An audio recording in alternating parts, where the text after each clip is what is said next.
Assalamualaikum warahmatullahi wabarakatuh. Hey everyone, nama saya Mrs. Sandekiani Putri.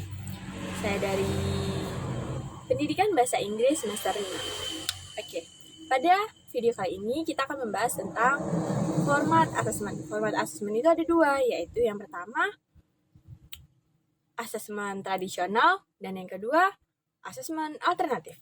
Oke. Kita bahas yang pertama dulu, yaitu asesmen tradisional. Asesmen tradisional itu bentuknya bisa seperti tes pilihan ganda, benar salah, soal isian pendek, atau juga esai. Sebenarnya asesmen bentuk ini tuh sudah cukup, tetapi tuh jangkauannya tuh kurang luas gitu, kurang efektif gitu loh. Kenapa bisa dikatakan seperti itu? Misalnya saja kita pakai metode yang benar salah gitu ya. Kadang tuh kita sebagai siswa, karena itu juga pasti relate ya, kita kadang untuk ngerjain hal-hal yang kadang kita mikir ini loh nggak masuk nilai gitu loh, jadi kayak ngerjainnya basing-basing, atau kayak untuk hal yang sesederhana itu kita kayak lihat dong punyamu kayak gitu loh.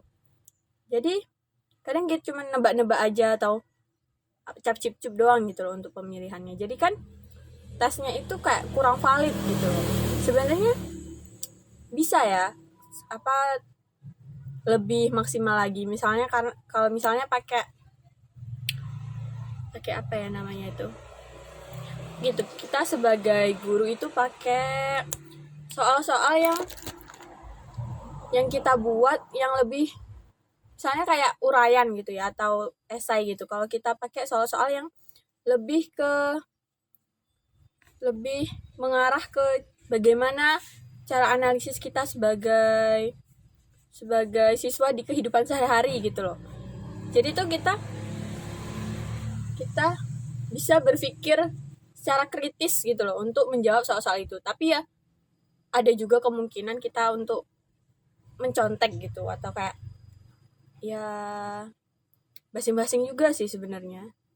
Nah, tapi ya itu lebih baik daripada bukan lebih baik ya, lebih baik lah pokoknya ya. Nah, terus yang kedua itu asesmen alternatif, yaitu bisa kayak menggunakan tes pertanyaan terbuka, bermain peran, demonstrasi, praktik, project, sama portofolio.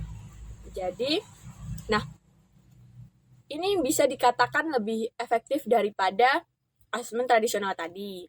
Nah, terus tuh kalau misalnya kita mau menggunakan format ini gitu, kita harus dalam pembuatan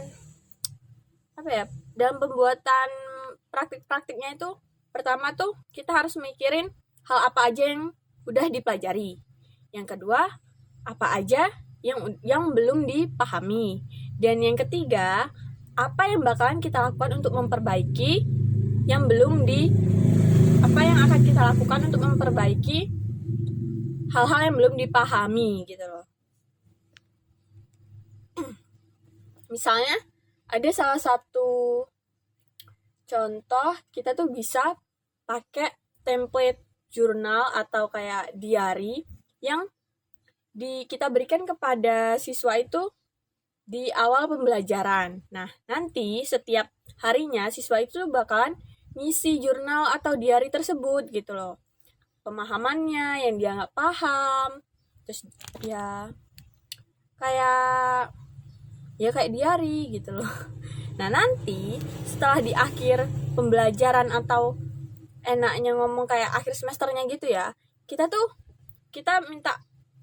kumpulkan lagi yang diary mereka itu, terus kita bisa lihat isinya itu. Kita bisa ambil kesimpulan, kita bisa ambil penilaian dari situ. Terus menurut saya juga ya, kayak Mr. Arif kan memberi kita tugas untuk buat video ini gitu. Mr. Arif tuh juga pasti menilai pemahaman dan kemampuan kita. Sama kayak bilangnya kayak project mungkin ya. Gitu. Dari keniatan kita bikin video, dari cara kita berbicara, dari cara apa yang kita bahas dan apa yang tidak kita bahas, mungkin juga diperhatikan sama Mr. Aris gitu loh.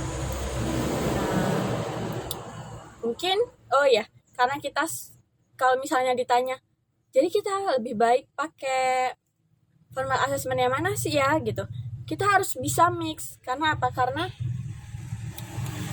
kita adalah calon guru yang baik. Sebagai calon guru yang baik, kita harus bisa menggunakan keduanya. Kita harus mengerti, kita harus bisa, kita harus paham. Ya, pokoknya gitulah ya. Oke, itu saja dari saya. Saya akhiri. Wassalamualaikum warahmatullahi wabarakatuh. Semoga bermanfaat, walaupun tidak terlalu bermanfaat.